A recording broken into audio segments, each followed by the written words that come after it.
for me, I can only, since I have ADD, if I have 10 things on a list, they all scream at me at the same volume. Yeah. And it doesn't matter what it is. One could be, go get the mail, and the other could be pay that bill that's due, and the other one could be go save a life. They all have the same volume to me. I can't figure out my big rocks, my little rocks. I can't do it. Yeah. So for me, I can only look at 1, 2, or 3 things a day. So only 10s. What if I got hit by a car today and went to the hospital has to get done today, or I really want to get done today? A question asked courageously, answered honestly, and lived authentically can change your whole life. For me, that question was, how can I use what I have, what I love, and what I know to bless the lives of others? The School for Good Living and this podcast are one answer to that question. Hi, I'm Brian Miller. I know that the world can work for everyone, but that it won't until it works for you. I've created this to help you make the difference you were born to make. It's a series of conversations with thought leaders who are moving humanity forward. And in each episode, I explore their lives and the work they do. I also ask them to break down how they've gotten their books written, published, and read. This podcast is all about exploring the magic and mystery, and sometimes the misery, of the creative process. So if you have a mission, a message, and the motivation to share it, this podcast is for you. Welcome to the School for Good Living. Today, my guest is Mark J Silverman, author of Only 10's, Using Distraction to Get the Right Things Done, and the forthcoming book, Mastering Midlife, How to Thrive When the World Asks the Most of You. Mark has generated over $90 million in sales and received numerous awards over his 15-year career at fast-moving, fast-growing companies, mostly in the tech world. Mark started using drugs at the age of 13. He was homeless, living in a truck, eating cookies and Diet Coke that he purchased from a gas station using a gas station credit card. He made his way to Washington, D.C., where he turned his life around, got sober, and built a very successful career for himself in sales. As many times as is the case in life, his life worked until it didn't. Married, 2 kids, divorced, very sick and unhappy, thinks he's going to die, makes 3 decisions in his life that he talks about in this interview. Makes them all happen. Turns his life around, figures out who he is, what he's called to do, and what he wants in this world. Mark is also the founder of masteringmidlife.com, and he has a podcast by the same name. I think Mark's message of what it means to live a good life and how to get there is actually pretty powerful.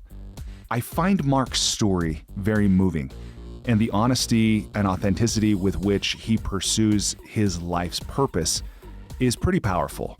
To me, it's further evidence that living is a messy business. I heard someone once say, there are no straight lines in nature. I think that's true in life as well. We often don't know exactly what we want, who we are, where we're going. But if we continue forward, asking certain questions, finding friends from whom we can learn and enjoy the journey, that very often good things happen. Yes, trials too, but opportunities to learn and grow, to serve others, to have fun. And Mark shares about his journey in such an honest and vulnerable way that I find it really moving. I think you will too. I hope you enjoy this conversation with my new friend, Mark Silverman. Mark, welcome to the School for Good Living. Thank you for having me. I'm really honored. Yeah, I'm so glad you're here. Mark, will you tell me, please, what's life about? I've heard you ask that question before, and I practiced my answer because everybody who's come on your show has had an answer. And what I've finally come to and finally realized is it's about what you want it to be about. Like, there is no right answer for that question. We're here, and we're here for a reason. We make it up as we go along, and that's it. That's all I've ever got. People come to me all the time. I want to know my purpose. What do you want to do? Done. Yeah. Sometimes I think we might overcomplicate that, right? And that's one thing that I'm really fascinated by is the ability to declare and live our purpose in any moment. Yet it's something that I think it's a responsibility or maybe an opportunity, depending how you look at it, that can be pretty scary. I mean, it's liberating, but scary, at least that's my view. What have you discovered or declared about yourself when it comes to your purpose then? If it can be anything, what is it for you? That one's definitely more specific. So way back when I first took my first coaching class from Alan Cohen, who wrote Relax into Wealth and Are You as Happy as Your Dog? It was Alan who convinced me to become a coach.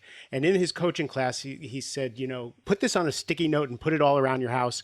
Spirit is calling me to blank. And I spent 4 days just miserable going, Spirit's asking me to eat chocolate chip cookies, to listen to the Judds, to watch porn. I don't know. And it took days. And I was a sales guy at the time.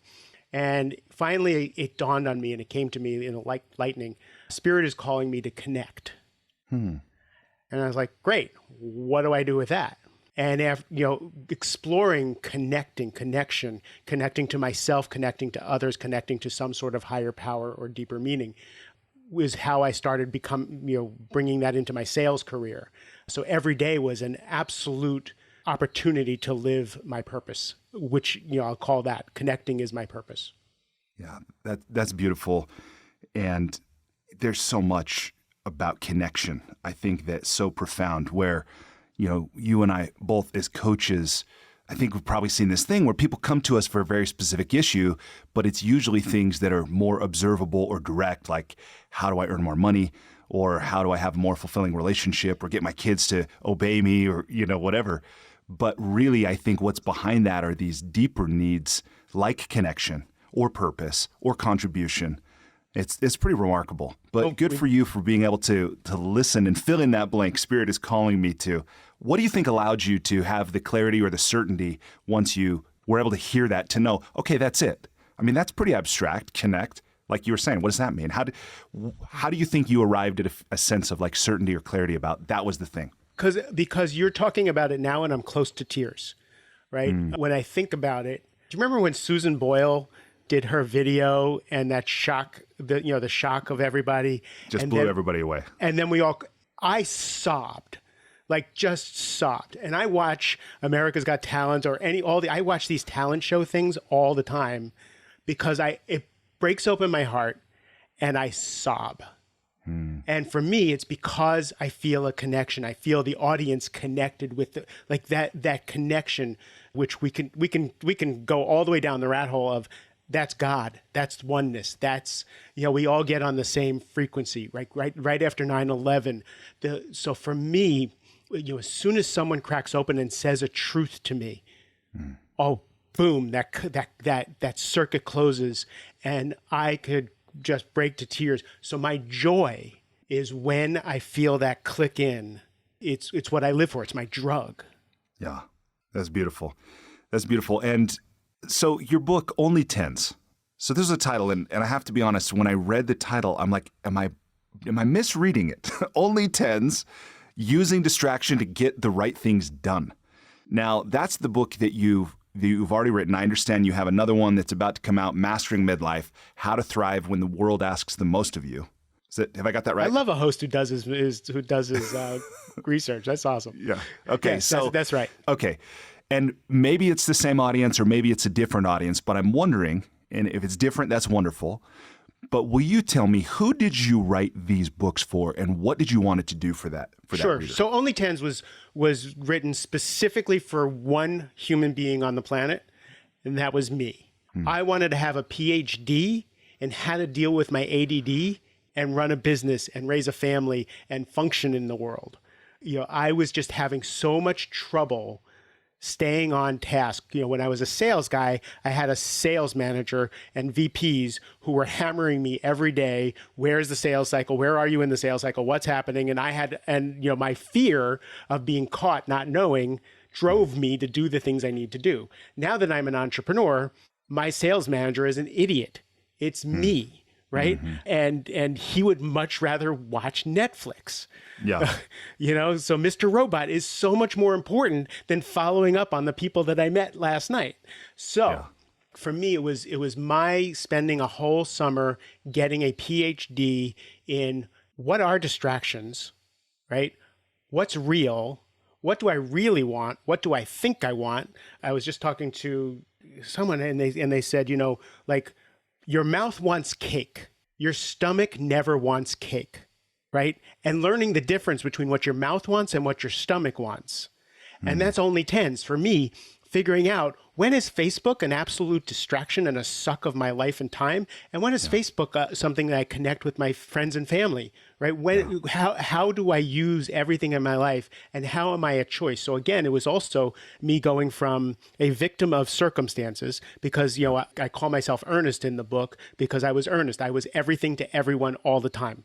And and I kept dropping the ball, and I kept like everybody else's agenda was important, and I started to learn, everybody else's agenda is important because I am afraid to say no. I'm afraid to not be liked. I'm not afraid not to be seen as Johnny on the spot. So this whole book was an exploration for myself. The way it got written was the day I decided to write the book, and I thought I was crazy for wanting to write a book. I met someone who worked at a place called the Author Incubator, where they put you in a program, a 3-month program to get a book out of you. And for a guy with ADD, having a publish date was the smartest thing, because after 3 months, I'm off to the next book. Like I can't even stand what I've already. I wonder how Elton John sings the same songs over and over again. Like I can't even imagine what it's like to do that, right? So for me, that deadline was perfect. So the book was written, had grammatical errors. It sold 50,000 copies. People loved it, but it was out. Yeah. So that's how that was written. No, there is definitely power in a deadline. No doubt about that. And I find it a little bit ironic maybe that someone who describes himself as having ADD and all of these other commitments and obligations decides to write a book, in that universe of possibility that you fixate on that one thing, but also you get it done. That's pretty remarkable to me, because I know a lot of people want to do that, but not many people do. That was actually something my coach, Rich Liffin, pointed out to me once. Was he says, Mark, how many people have told me they want to write a book? I'm like, I don't know, everybody. And he goes, how many people write a book? I'm like, I don't know, a lot of people. I see a lot of books. He goes, no, almost nobody. Yeah. I was like, oh, okay, that's pretty cool. So it's funny because the premise of Only 10's happened when I was talking to Rich, and I said, Rich, I don't get things done. I can't get anything done. And he says, I just think that's bullshit, Mark. I just don't think that's true. Mm-hmm. And then I started thinking back, 10 years ago, I was, how I became a coach, and my origin story is, I was really depressed, and I had separated from my wife, and my career was in the tank, and I thought I was going to die. I was really, really sick. And I made the decision that if I'm going to die, I need to leave $1 million for my kids and my ex-wife. I need to give $60,000 to charity because I just hate myself and I wanted to leave some kind of legacy. And I'm going to run the Marine Corps Marathon. And I couldn't run a mile. I couldn't even run a mile. So you made these 3 decisions. Yeah. Which I'm really curious about. I want to zero in, and I definitely want you to keep going. But when I read the $60,000 to charity, that's a pretty random number to me. Is there some rationale behind that? Yeah, I was really sick, and that's what I estimated insurance paid for helping me get better. Okay, so and I felt really guilty that I took. I hated myself so much at that point that I hated that I took money that somebody else could have needed. Yeah. I couldn't even take my money from my insurance. I had such low self-esteem. And I decided I wanted to somehow pay back the money that I took from the universe to heal myself. So you've got these 3 outcomes that come to you as something that you commit to do. If you'll permit me, I want to go back, because I hear you saying this is a sort of origin story, how you got clarity, how you got on the path you're on right now. And also, there's something I read online about you. You say that you arrived in D.C. on September 1st, 1989, as a 130-pound vagabond battling addiction and homelessness. Now, that's 20 years before what you're talking about here. So I'm wondering if there's an origin before the origin. There's totally an origin before the origin. I was, I was a failed state as a human being, when I started out, as a sex addict, a cocaine addict, an alcoholic, a drug addict. I ended up homeless, and my brother was living in DC, and he owned a bunch of restaurants, and I was driving around and living in my pickup truck, and I was trying to get some money from him just so I could eat. And he said, why don't you come to DC? And where had you grown up? Where were you coming to DC from? Oh, I had grown up on Long Island in New York, but I had just been thrown out of where I lived in Colorado. Oh, wow. And I read that you had started doing drugs at 13. Yeah. Is that right? Yeah. Okay. Like a good Long Islander. Yeah. Yeah. That and hockey, right? Isn't hockey part of the Long Island? You're one of the few people who, hockey and lacrosse. Lacrosse Okay. was huge on Long Island before it was every place else, but Wow. that's another story. So yeah, so I was driving around. I decided to drive to Portland because there was this girl that I had a crush on that I met in New Mexico, and she said she was moving to Portland. And really, honest to God, I have no idea how I was ever going to find her. I didn't even know her last name. But It probably helped she was named Rainbow, though, right? Yeah, no. I drove to Portland, and when I drove to Seattle first. Seattle scared the hell out of me. That's where she was moving. Seattle was so big, and I was like, I had no money, and I was going to find a homeless shelter, and I said I can't stay there. And I had a Unicall 76 card, so that was how I was living. That was the only credit card that had any room on it. So I'd go from Unicall 76 station to Unicall 76 station. So this gas station card. This where Yeah. you'd buy cookies. I bought cookies and Diet Cokes, and that's what I lived on. And then I went to Portland. Then my brother said, come to DC. So I wound up driving across country and coming here. And my brother was sober, and he put me in NA. He put me in AA. Wound up going to school, right? And that's when I say 6 years later, I was married and had a millionaire and driving a Lexus convertible. And I was like, basically, I'm a short Jewish Tony Robbins. Wow. That's my. So things were that's going story. pretty well. And then For years, like once I got my college education, and I was, I graduated college after I had kids and after I was married.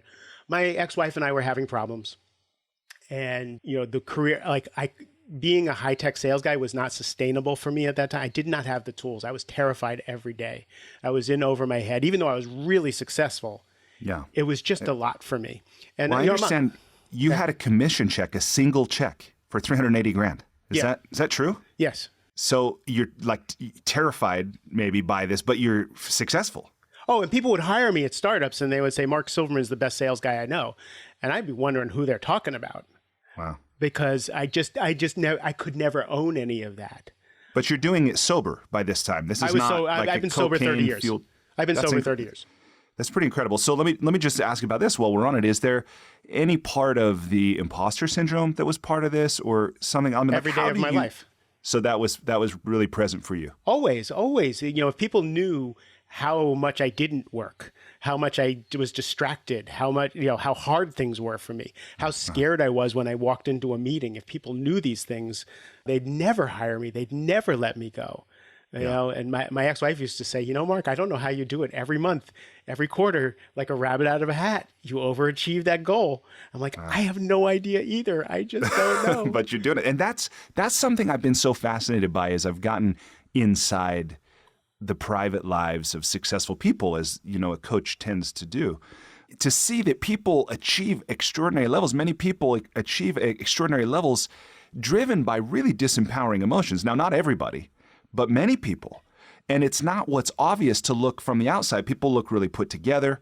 They're well-dressed, they're articulate, they get things done. Nobody's perfect, but for the most part. And that's pretty remarkable that you're in this life and you've turned around from this addicted young man, who's living in a truck to somebody that's married, has kids, is, bringing in six-figure commission checks. And yet there's still something about that that's not working either. If I'm reading it right or understanding it right, it's just a different form of unworkability. Yeah, totally. Right. So my motivation was not being caught, not being caught a failure. My motivation was to never be homeless again. So I always kept money on the floor of my car. I've always kept money in my glove compartment. In fact, I've hid money all around my house just in case I'm homeless again. I did that for years. You don't do that anymore? I actually don't. Okay. When I became a coach, I actually had $4,000 stashed in tinfoil in the back of a file cabinet. And when I quit my job, became a coach, had an ex-wife that I was for, I did go in and take that $4,000 to pay a bill. But you talk about the motivations. That will fast forward to what the next book is about. And that is the drives and motivations that get us to success in the first place through our 20s and 30s. Usually like, I need to impress daddy. I don't want to be seen as a failure. I need to get, nobody can know that I have dyslexia. So I'll study 3 times as hard as everybody. Yeah. Those things start to crack, and that's where midlife comes in, right? Those things start to crack and wane, and as like you said, it's unsustainable to be successful from fear. You're either going to break down, you're going to get sick, you're going to sabotage yourself because you can't sustain that. It has to come from something, I hate to use the word, but something more authentic, something more organic in order for it to be sustainable. Yeah. And so that maybe brings us right back to where we were, because that's what happened to you. That now here we are in about, did you say 2009? 2008, 2009, right. My ex-wife and I are having such problems. We're just not clicking, and my career's not going well. And that's kind of when I decided I kind of like men. My marriage is not working. I'm kind of interested in exploring this. Yeah. So I told my wife, I was like, you know what? I'm gay. She's like, you're not gay. I can tell. I would know if you're gay. You're not gay. I'm like, I'm totally gay. She said, then you're bi. I'm like, no, I'm totally gay. This is totally done. We're done. Anyway, it was horrible for both of us. And we wound up separating, and we were both depressed and just miserable for quite a while because we loved each other. We cared about each other. We were just oil and water. Yeah. We had 2 kids, and we lived in status symbol land, and but we actually did a podcast on my podcast of she and I talking about our divorce, and our maniacal focus on being there for our kids brought us through both of our depressions and also kept our relationship, healed our relationship so that we could be co-parents. Amazing. It's almost, the image I have is when a river is flowing and there's a giant boulder in the middle that splits it, but then it comes back and ultimately realizes its oneness. It's maybe that metaphysical, reality behind everything already, but amazing. So this thing, you made these decisions. So you're in the depth of this pain, this sickness, this breakdown in your marriage, and you say, right? Not everyone does this, by the way, that they're like, you know what? Here's some really specific goals or these outcomes that I'm committed to of this, produce $1 million, leave it to my ex-wife and sons, $60,000 to charity, and this thing about run the Marine Corps marathon.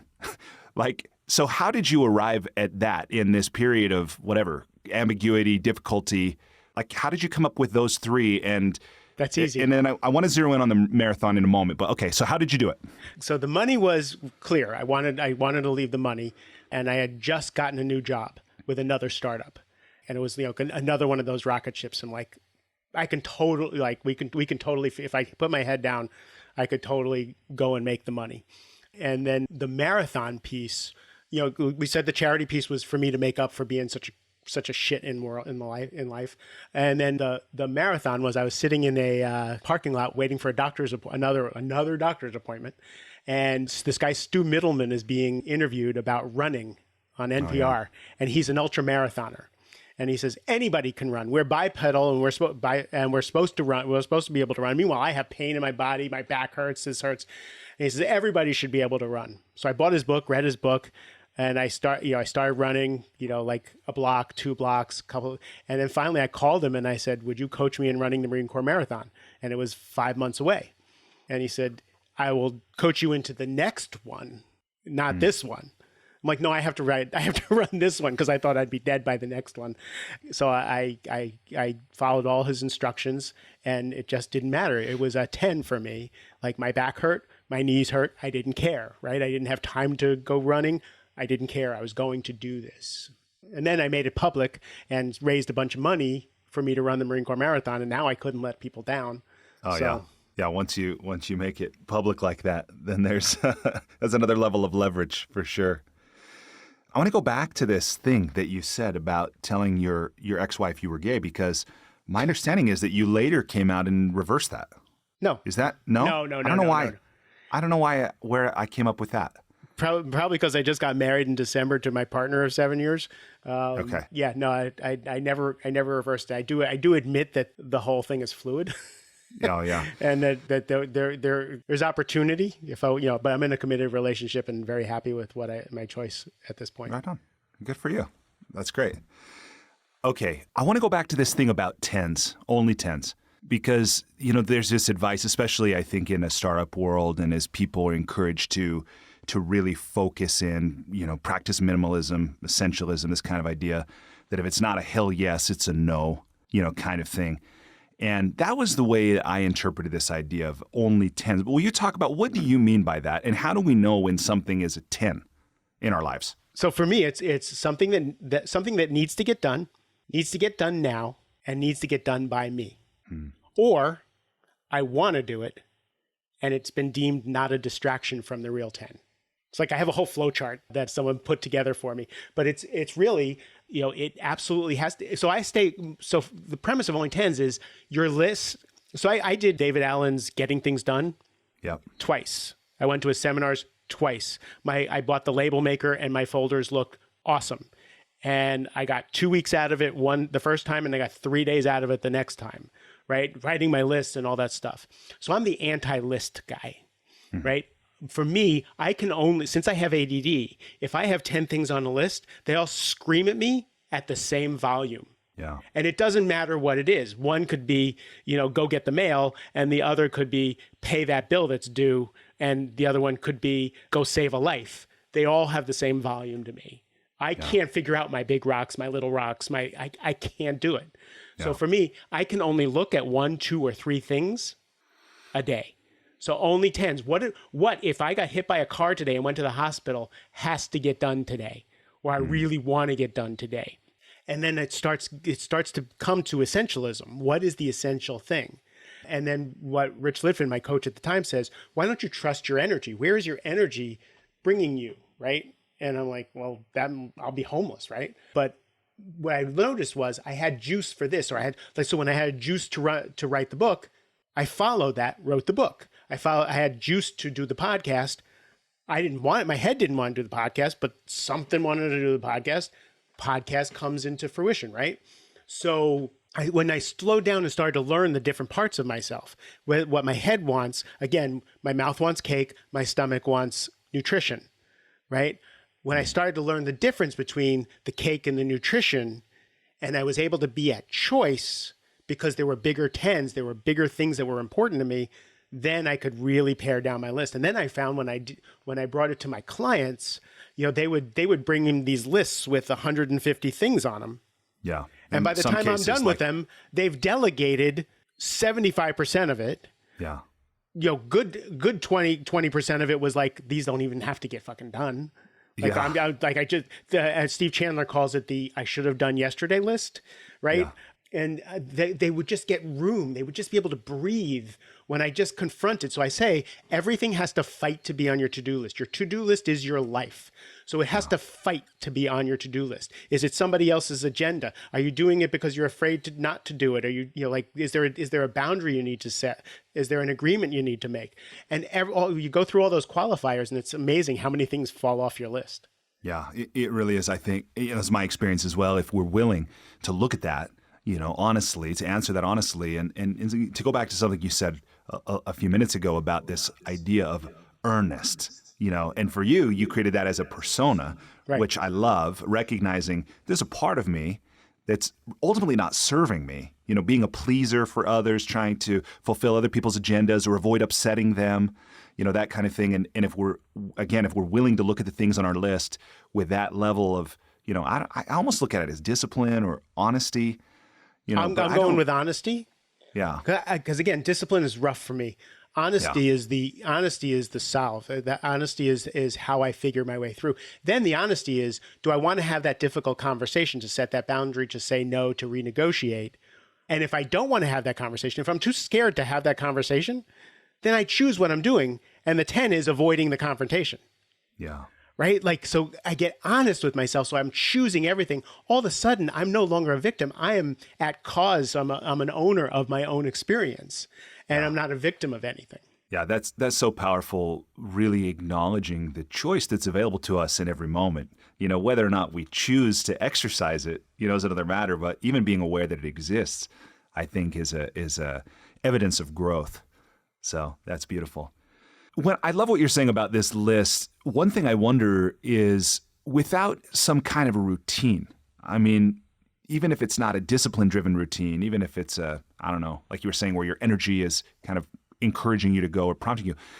Because what I'm thinking is, without any kind of a routine with which you look at the list, that the list is maybe no good if you're not making the time, either the night before, morning of, Sunday before the week starts, something like that.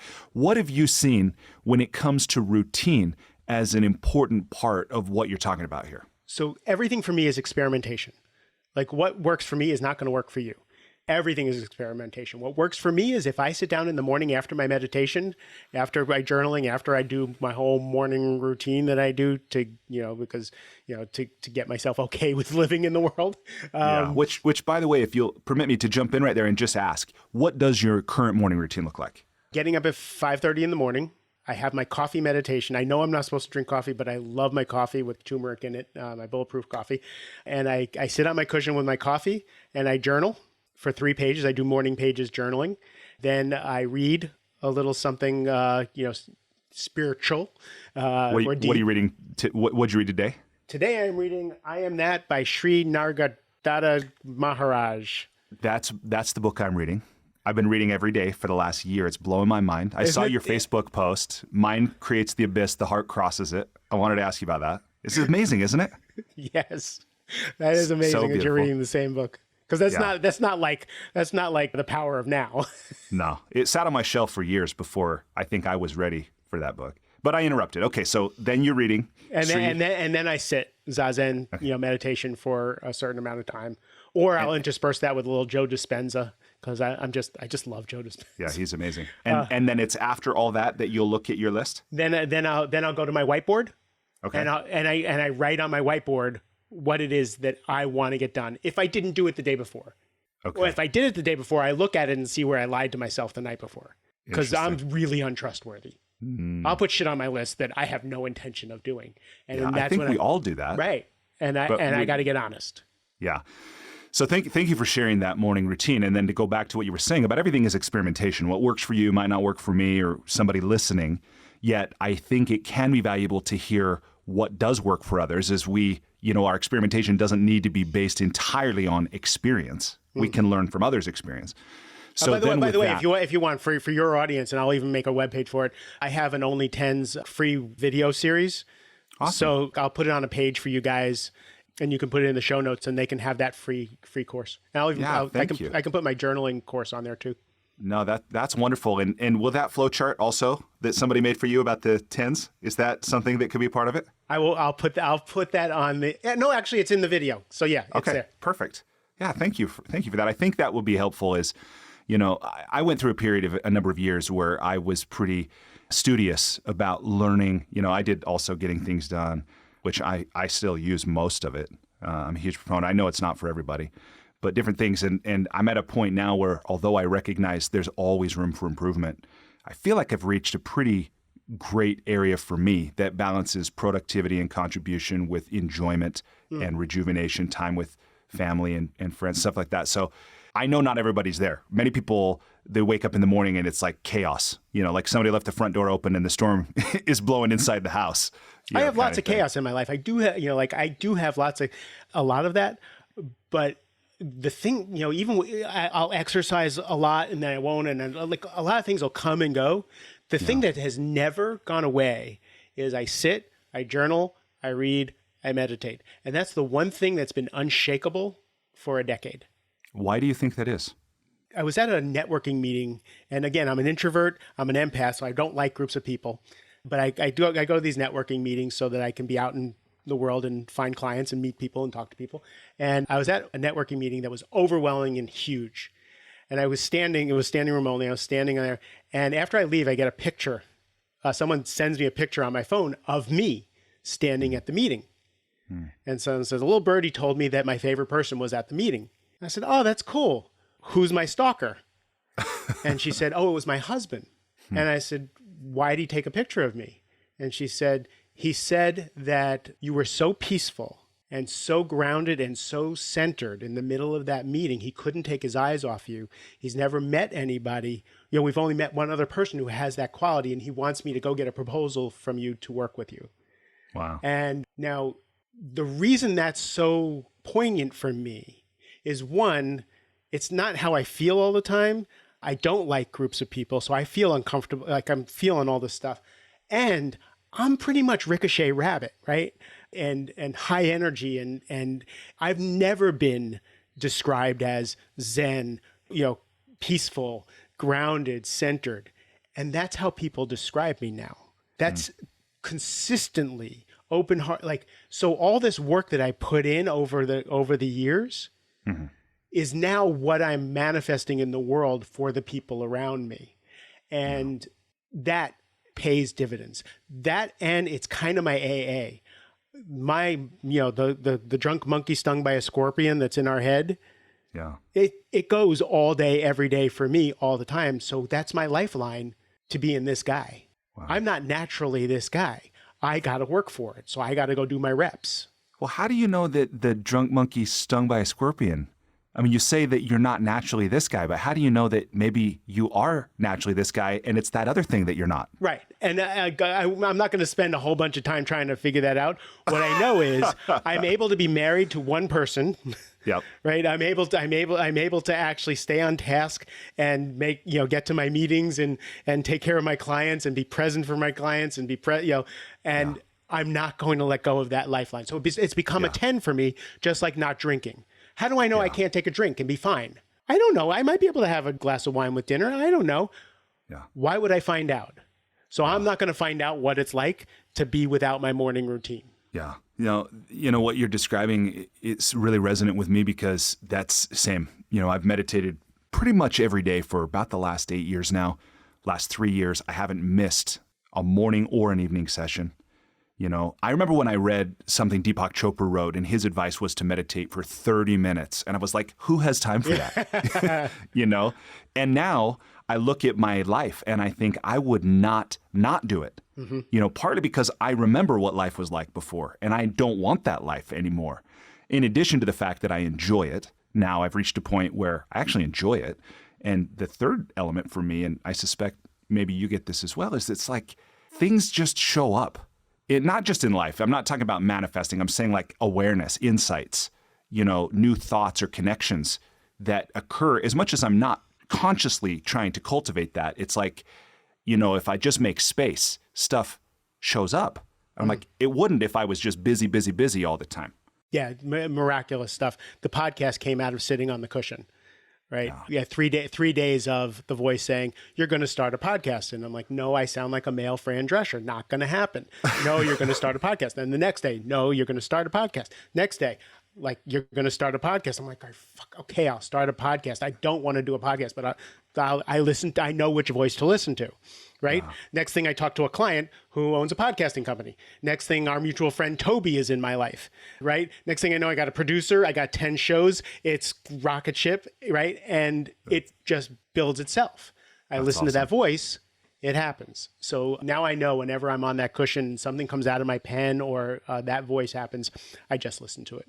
That's beautiful. That's beautiful. And I acknowledge you for that. And for anybody listening who hasn't created that yet for yourself, I invite you to, I don't even want to say to try, because I don't know, Mark, if it's your experience, I don't know that there's a lot of effort involved. I mean, for me, it's not fighting myself. It's just kind of, again, awareness. I go, well, I remember what it was like to live that other life, and I don't want to live that life. And at some level, it really is just a choice. Does that occur for you? Is this effortful, or is it, choice-based or something else? It's no longer effortful for me because, again, the world that I experience when I sit on my cushion and I have my pen, that world and that connection is now more real than a lot of other stuff. So yeah. I love going back home, but it wasn't that. It took probably 5 years. Yeah. So when I teach people to meditate now, I teach them the 1 minute meditation. Yeah, like, let's do a minute. Just give me a minute. I teach them, let's do morning pages for 1 week, just 1 week. Yeah. And I'll tell you, I've never met anybody who's done morning pages for more than 3 days and has not been completely enamored with the miracle of it. They'll stop it after a few weeks and then go back to it and back and forth, and like any good habit, right? But those two things together will set the stage for being able to be conscious about the life that you start to create. Yeah, no question. That's true for me as well. I started the morning page process after a friend invited me to participate, and I ended up doing it for almost 5 years. Didn't miss a day in nearly 5 years, and and I never went back and read any of it. I've still got probably honestly 4 foot high stack of notebooks. But just like you're saying, I tear it up. Oh, you do every day? Every day I tear it up. If there's some wisdom, I'll put that in my journal. But I want to be able to say things like, this fucker, this bit, like I want to say shit that needs to get out, that isn't so spiritual, and get it out and be able to tear it up and not worry about anybody looking at it. Yeah, that's powerful. So if anybody isn't familiar with this morning pages process, Julia Cameron, The Artist's Way, I think it's a fantastic book. I'll put the link on my because I cite her in my journaling video, so I'll put that in there for you. Awesome, thank you. Okay, let's transition to the Enlightening Lightning Round. You good with that? Sure. Okay. So again, this is a series of brief questions. You're welcome to answer as long as you want. My aim is to ask the question, and for the most part, to stand aside. Okay, question number 1. Please complete the following sentence with something other than a box of chocolates. Life is like a... video game. Okay. Number 2, borrowing Peter Thiel's famous question, what important truth do very few people agree with you on? Ooh. Actually, in my world, that this hustle and grind culture, that the Grant Cardone, Gary Vaynerchuk, people are eating your lunch while you're sleeping, is the way to live. That slowing down is death. Yeah, I feel like I'm betraying a confidence when I say people who look like me are killing themselves in record numbers, that diabetes, heart disease, broken marriages, alcoholism, drug addiction, Netflix addiction are all byproducts of trying to be in the 1%. And that our fancy cars and our $1 million houses are a facade to an emptiness, and that everything that we want is right there in our lives if we just slow down to see that we've already won. That one is a rough one for me because I feel like I'm breaking the confidence of everybody that I know because I live in the middle of this. Yeah, well said. Powerful. Thank you. Okay, number 3. If you were required to wear a T-shirt with a slogan on it every day for the rest of your life, or a phrase or a quote or a quip, what would the shirt say? It's all okay. Awesome. Number 4, what book other than your own have you gifted or recommended most often? Most often. Oh, The Coaching Habit by Michael Bungay Stanier.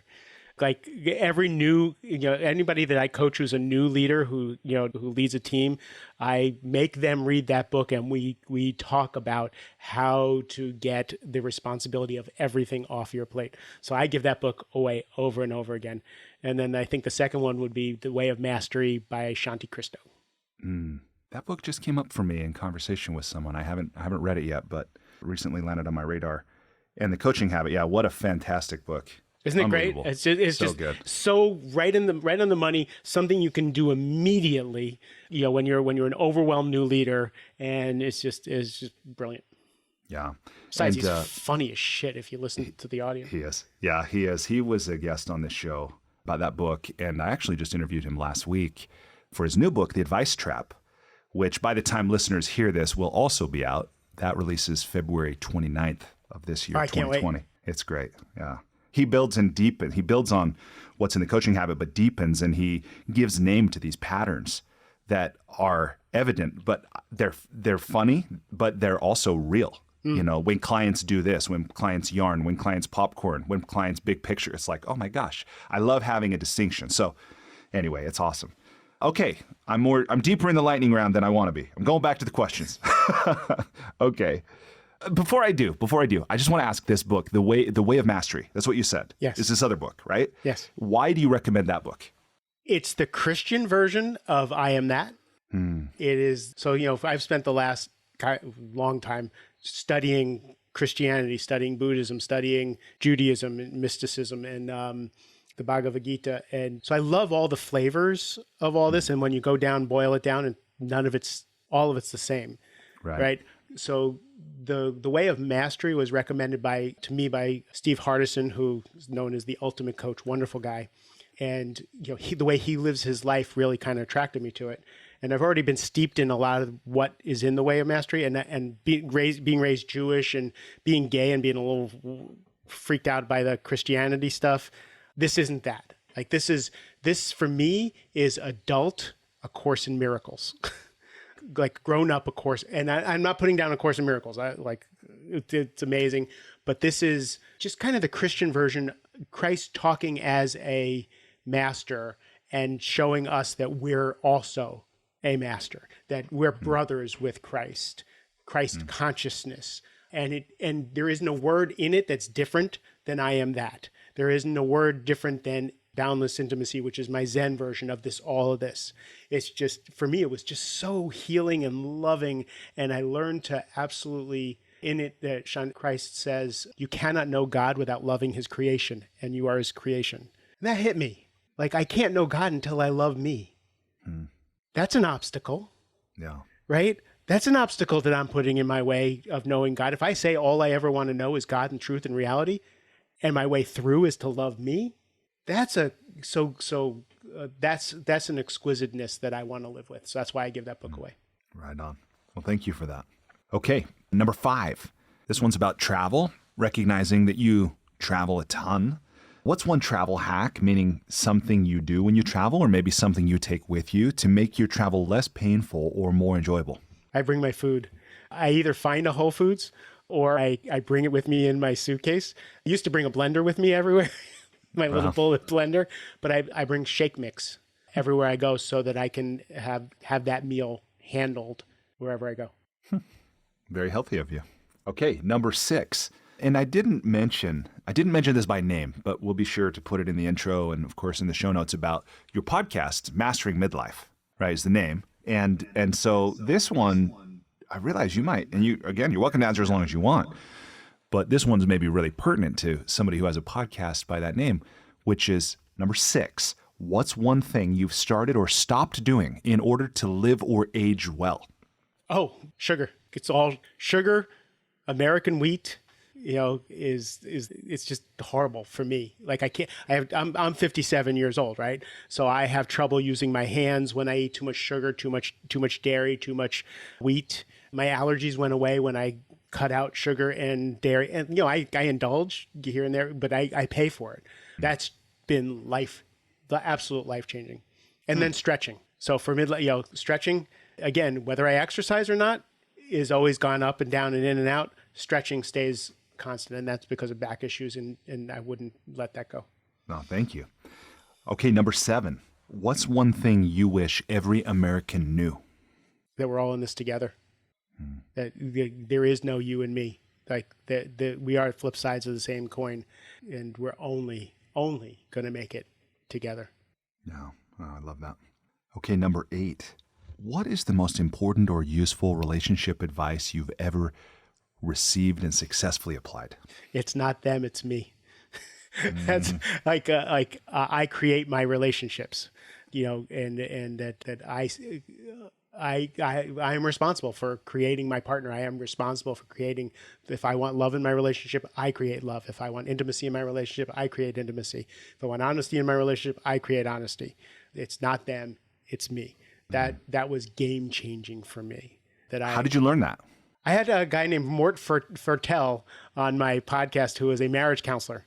And he just said, you've never married the wrong person. You just are the wrong person in the marriage.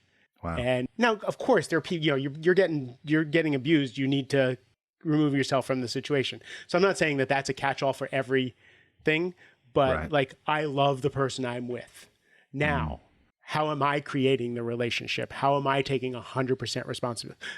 And that's how I live, right? How do I take 100% responsibility for everything that occurs in my world, right? I created this world. I live in this world. I wrote the script for this world. And I know some people will have trouble with that. I just know that from experience. So how do I it's really easy to know that in most of life, but not know it when it comes to politics or your partner, right? Yeah. So those are the exceptions. I create everything in my life except my asshole partner or the asshole other party. But taking 100% responsibility for my relationship has been a game changer. Yeah, if only my ex-wife had known that, our marriage would have worked exactly, out. Right? I've been trying to get my partner to understand that he needs to take 100% responsibility for me, and not happening. Yeah, no, that's powerful. Okay, and number 9. Aside from compound interest, what's the most important or useful thing you've ever learned about money? Or what's something that you're always sure to do with it or never to do with it? So money is so I've been homeless and I've been a millionaire and I've been broke again. Like I've run the gamut I've never cared about it. Ramit Sethi said something to me that just blew me away. Bankruptcy comes very slowly, then all at once. And, so I learned that the hard way, going from having a high paying job to being an entrepreneur to spending my first 3 years traveling around the world doing kind of what you did.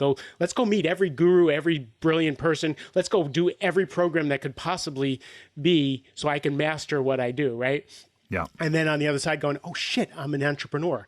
I have alimony and child support and oh my God, I have no business driving a Mercedes anymore, right? Like Yeah.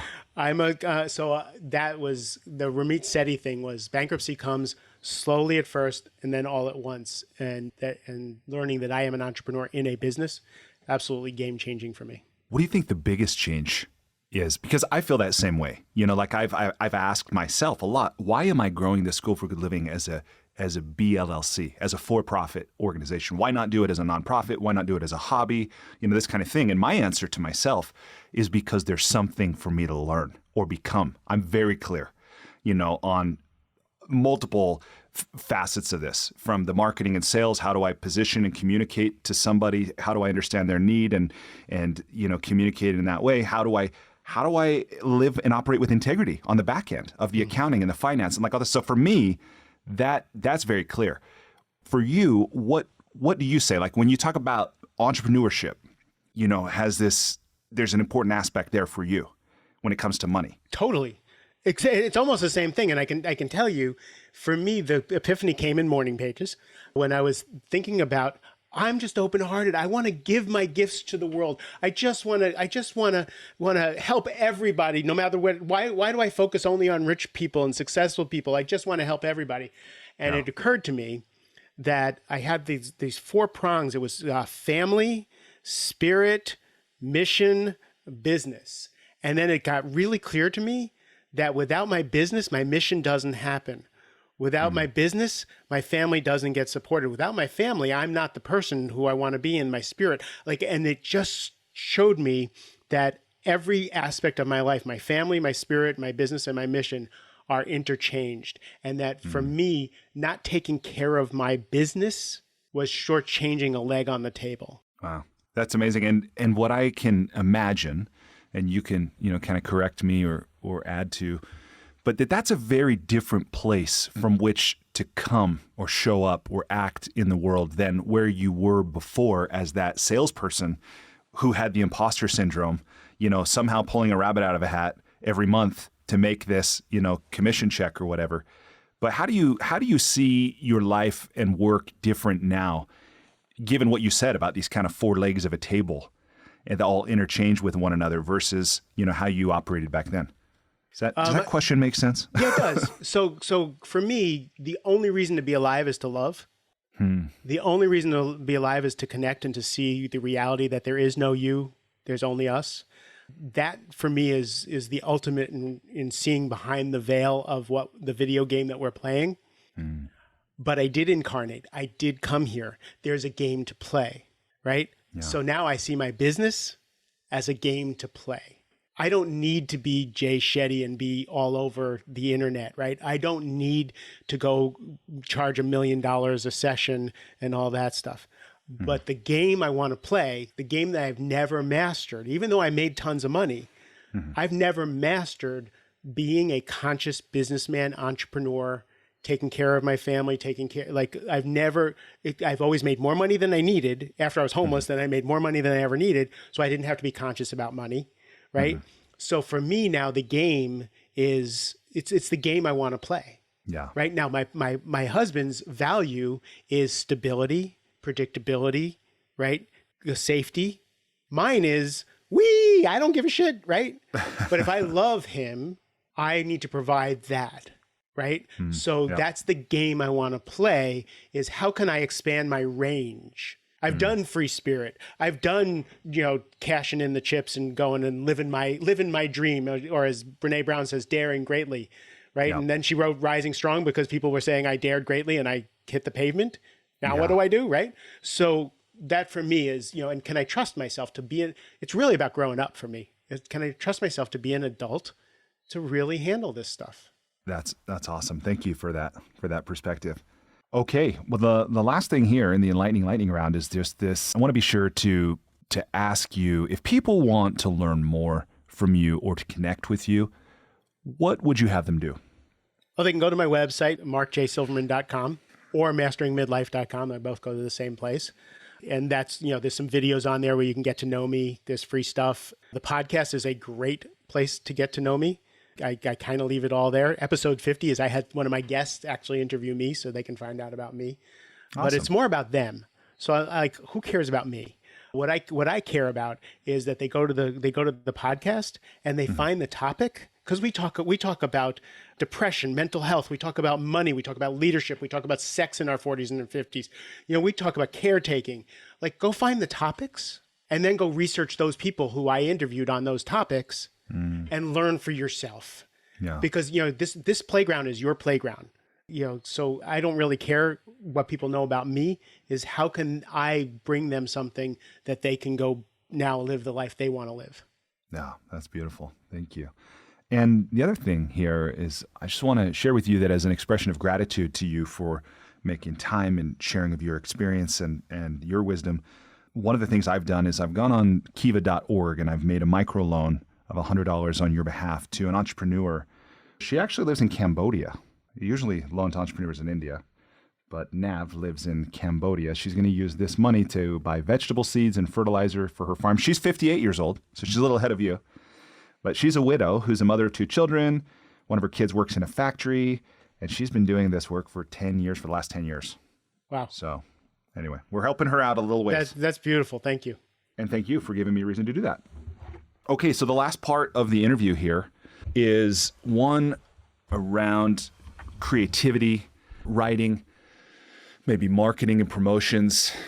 I threw my question set for this part of the interview away probably 2 months ago. But again, knowing who I'm endeavoring to reach and serve with this is people who want to do what you've done, which is, to commit their ideas to writing and put them out in the world in a way that matters, that people receive and it makes a difference. We talked a little bit about how you did it, that you entered this writing incubator that helped you get it done. It was a deadline. It sounds like it was a support structure. But maybe the question to start with is, what advice or encouragement would you give to someone who's in this position, either of being in the middle of a project or that is something they've been thinking about? Maybe that's what Spirit's been calling them to do, but they haven't embarked on that journey yet. What encouragement or advice do you give to somebody in either one of those situations? So I suggest that they follow whatever their energy's towards. So if they're trying to write, but they can't write, but they can make videos, make videos. If you can talk to a camera. So my solo podcasts are chapters in the next book, right? I get those transcribed and now I can flesh them out and I can spend time with them. But the ideas come out when I talk, not when I write. So that's the suggestion I make, is find the way that it's going to come out of you. Do you start a podcast? Do you journal? Do you, just type? The other is, I love that Stephen King says, I sit down at the typewriter at 8:00 every morning. I don't know what's going to come out. I meet the muse, right? So I believe that anything worthwhile is channeled through you. So I get myself into the right place to allow whatever muse, whatever inspiration is to bring that forth and then go for it. But Mel Robbins has the best advice ever. 5, 4, 3, 2, sit down and type something. Yeah. Yeah, I love that. It's so simple, but it works, right? You just got to do it. And you got to, I'll put a plug in for an accountability partner. I have an accountability partner for my sales, for my business. It's not the thing I'm going to spend time on. I'm going to, do all the service. I'm not going to follow up and do all that stuff. And I have an accountability partner. I have an accountability partner for my writing. I have an so I have someone who I don't want to disappoint. And my drive to not disappoint people is bigger than my drive to procrastinate. Yeah, I think that's pretty common, that, we often will give more credence or weight to a commitment we make to someone other than ourselves. So I know that's pretty normal. And, as somebody who's been in this world, now for about a decade, pretty focused on personal growth and the tips and tricks that, can help make these commitments stick and, that kind of thing. One of the things I've learned is that, yes, accountability partners can be really valuable, and accountability partnerships, in my experience, often break down, right? Always. For whatever reason. So where I'm going with this is, what have you found that has made it work? Like, and how do you use them? Do you do emails, phone calls, text messages, video chat? Like, what kind of frequency, duration? Like, how do you use it, and what makes it work for you? Different at every time, different at every turn. So I have a group of people. I have a mastermind that I have for the last 4 years. We just organically, we get on Zoom and on Fridays at 2:00 every week, and we're all busy, and we get so much value out of it. And then we text all week long. Hey, how's this going? Did you send the book to the publisher? Did you do this? And we're just constantly in each other's business about each other's business, right? And personal life and all that stuff. Every Friday. Every Friday for the last 4 years. How many people are in the group? 5. So 5 of you. We were a subset of another group, and we just started getting on Zoom on Fridays. And the next thing you know, it became the unmissable thing for all of us. We've gotten so close, and we live in different parts of the country. One lives in Hawaii, one lives in New York, California, and Park City. And we just get on Zoom, and we send each other notes and everything. And then I have 2 local people who are my specific business mechanics accountability people. And I have a really good radar for people I can trust. I'd like to pick an accountability partner that intimidates me a little bit, that I'm terrified to let down, that they'll fire me if I don't keep up my end of the bargain. Yeah. And I will also jettison someone who's not supporting me. Yeah. I will say, look, this isn't working. This isn't why I'm hiding in this relationship and you're letting me, or you're hiding in this relationship and I'm not calling you out. I'm committed to myself. It's all about me being committed to myself. Yeah. Again, it's not them, it's me. Yeah. Right? I can't get mad at someone who's not going to hold me accountable if that's just not their deal. I got to go find someone who is, if that's what I want. Yeah, that makes sense. Tell me, how is this second book? I mean, I heard what you said about now a lot of the content for Mastering Midlife, your next book, is coming out of your podcasts. Mm-hmm.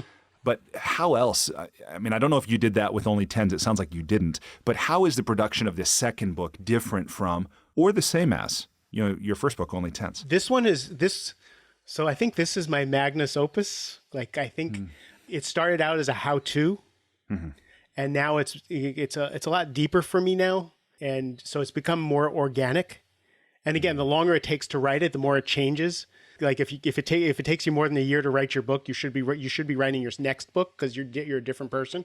But I'm gathering, like, everything is gathered, and I'm going to go off for a week, and I'm just going to structure and write it all together. And then I'm going to hire my friend Heather Doyle Frazier as my book coach, because she's helped some of my clients and done a brilliant job. And I'm going to have her help me put it together, and then ready, fire, aim, get it out. Right on. That's great.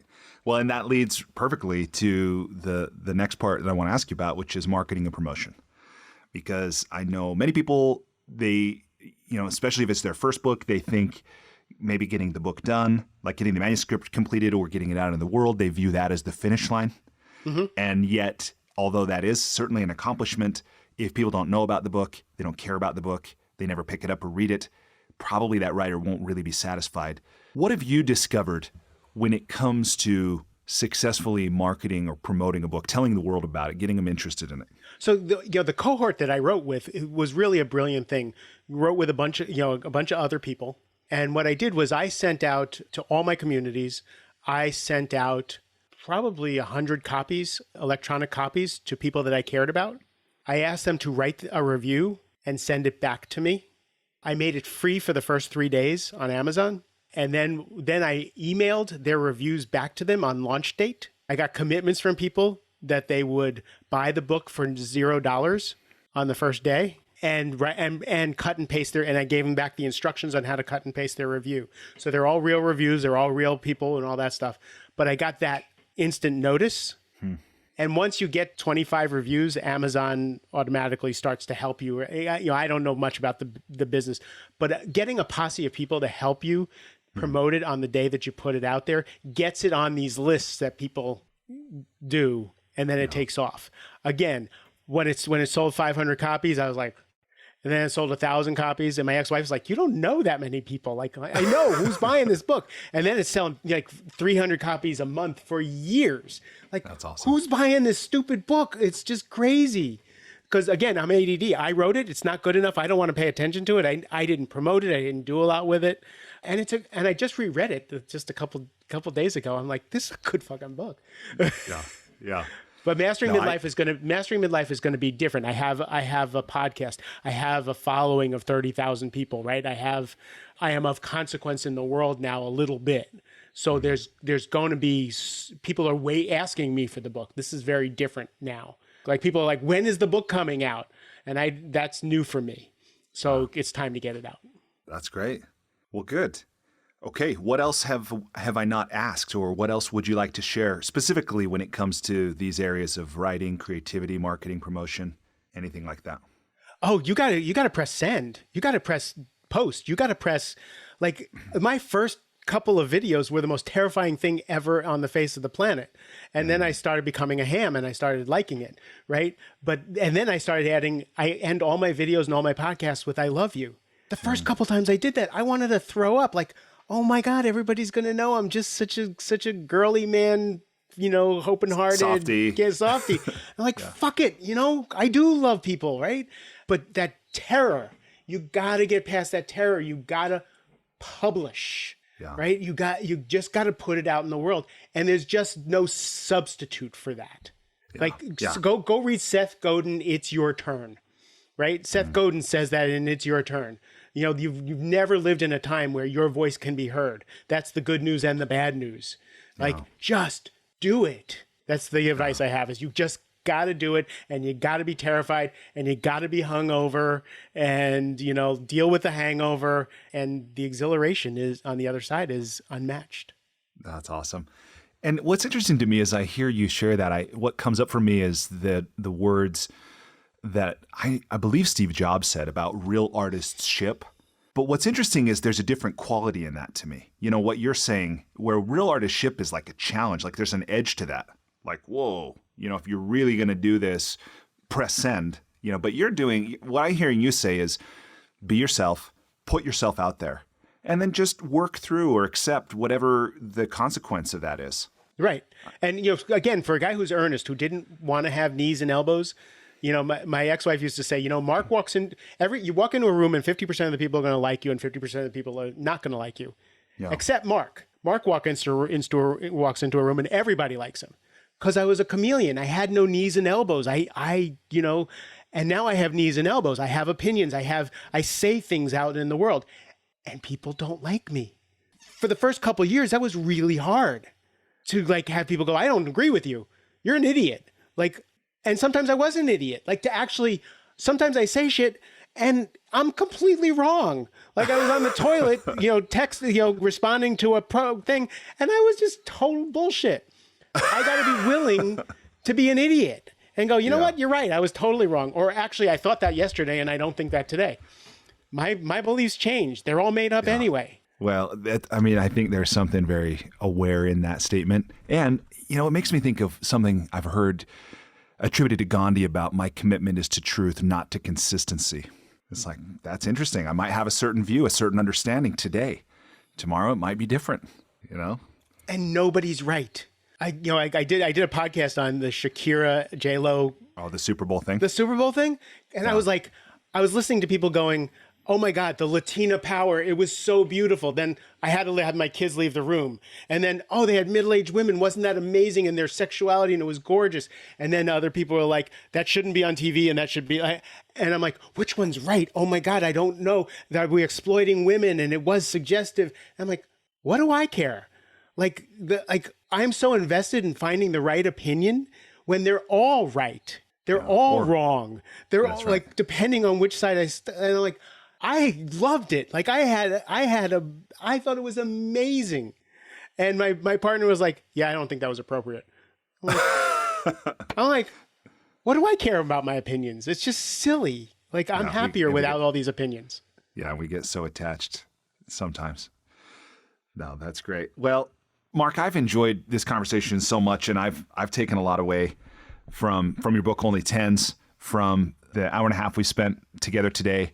I'm really grateful to you for the work you're doing, for the message that you're sharing, for what I see is the personal evolution that you're willing to put on display for anyone who's willing, or interested to look. I know, living can be a messy business. It can be challenging. It can be unpleasant.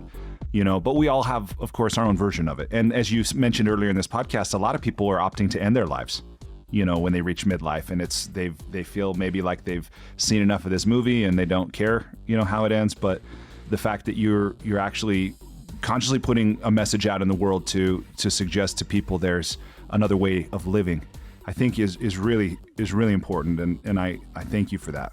Thank you. I'm right back at you. What you've built in this world is exquisite, and the integrity with which I go through everything that you put out in the world is beautiful. So I'm really honored that we connected and that our paths crossed, and that we're reading the same book. Yeah, me too. Despite living in an age where we have more comforts and conveniences than ever before, life isn't working for many people. Whether it's in the developed world, where we're dealing with depression, anxiety, addiction, divorce, jobs we hate, relationships that don't work, or people in the developing world who don't have access to clean water or sanitation or healthcare or education, or who live in conflict zones, there's a lot of people on the planet that life isn't working very well for. If you're one of those people, I invite you to connect with me at goodliving.com. I've created Life's Best Practices Breakthrough Coaching to help you navigate the transitions that we all go through. Whether you've just graduated school, you're going through a divorce, you just got married, you're headed into retirement, you're starting a business, you just lost your job, whatever it is you're facing, I've developed a 36-week course that you go through with me and a community of achievers and seekers who are committed to improving their own lives and the lives of others. So through this online program, you will have the opportunity to go deep into every area of your life, explore life's big questions, create answers for yourself in community, get clarity and accountability.